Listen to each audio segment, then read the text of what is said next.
ಒಂದು ಫೂಟನ್ ಚಾಕು ಉಂಟದು. ಹೌದು, ಫೂಟನ್ ಚಾಕು. ಚಾಕು ಈಗ ಬೀಳ್ತದೆ ಹೆಂಗೆ? ಇದು ಚಾಕುದು ಬುಡ ಬುಡ ಹಿಡ್ಕಿ ಹಾಂ ಹಾಂ ಹಾಂ. ಈ ಕಡೆ ತುದಿ ಅದ. Okay okay. ಈಗ ಇಲ್ಲಿ ಲಾಕ್ ಆಗೋದಕ್ಕೆ ಲಾಕ್ ಆಗುತ್ತೆ, ಸಿಗ್ತಿಲ್ಲ. ಹ್ಞೂ. ಈ ಚಾಕು ಚಾಕು ಇಲ್ಲ ಹೆಂಗದೆ ಅಂದರೆ ಕಚ್ಚು ಕಚ್ಚದೆ ಮಾರೋದು. ಅದಕ್ಕಾಗಿ ನನಗೆ ಕಚ್ಚು ಕಚ್ಚಾದ್ರೆ ಪೂರ ಕಚ್ಚು ಕಚ್ಚಿಲ್ಲ.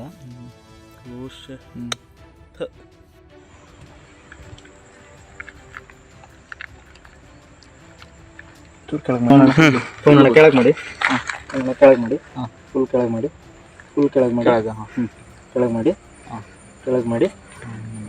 ನಿಮಿಷ ಬಂತು ಬಂತು ಬಂತು. ತೋರಿಸು.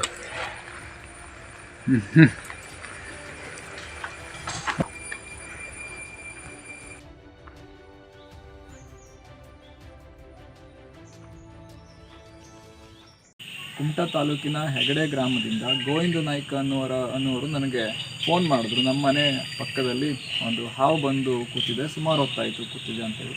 ಅಂತ ನಾನಲ್ಲಿ ಹೋಗೋದ್ರೊಳಗಡೆಗೆ ಆ ಹಾವು ಏನೋ ನುಂಗಿತ್ತು.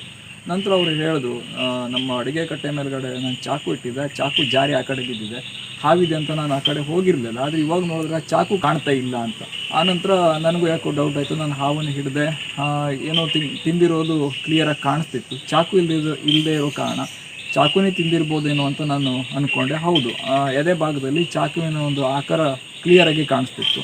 ನಂತರ ಅಲ್ಲೇ ನಾನು ಆ ಚಾಕುವನ್ನು ಹೊರಗಡೆ ತೆಗಿಲಿಕ್ಕೆ ಪ್ರಯತ್ನ ಮಾಡಿದೆ, ಆದರೆ ಆಗಲಿಲ್ಲ. ಯಾಕೆಂತಂದರೆ ಚಾಕುವಿನ ತುದಿಯಲ್ಲಿ ಸ್ವಲ್ಪ ಚೂಪಾದ ಒಂದು ಆಕೃತಿ ಇರೋದ್ರಿಂದ ಅದು ಹಾವಿನ ಗಂಟಲ ಹತ್ತಿರ ಸಿಗಾಕೊಂಡಿತ್ತು. ಹೀಗಾಗಿ ಮತ್ತೆ ಅದಕ್ಕೆ ಏನಾದರೂ ಗಾಯ ಆಗ್ಬೋದು ಅಂತ ನಾನು ಪಶು ಆಸ್ಪತ್ರೆಗೆ ಹೋಗಬೇಕು ಅಂತ ಯೋಚನೆ ಮಾಡಿದಾಗ ಸಂಜೆ ಆಗಿರೋ ಕಾರಣ ಪಶು ಆಸ್ಪತ್ರೆನೂ ಕೂಡ ಬಂದಿತ್ತು.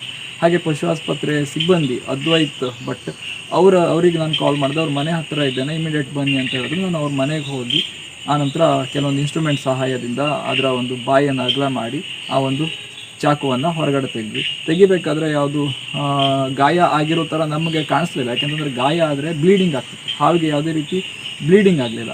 ನಂತರ ಅದನ್ನು ನಾವು ಸುರಕ್ಷಿತವಾಗಿ ರಿಲೀಸ್ ಮಾಡಿದ್ದೇವೆ.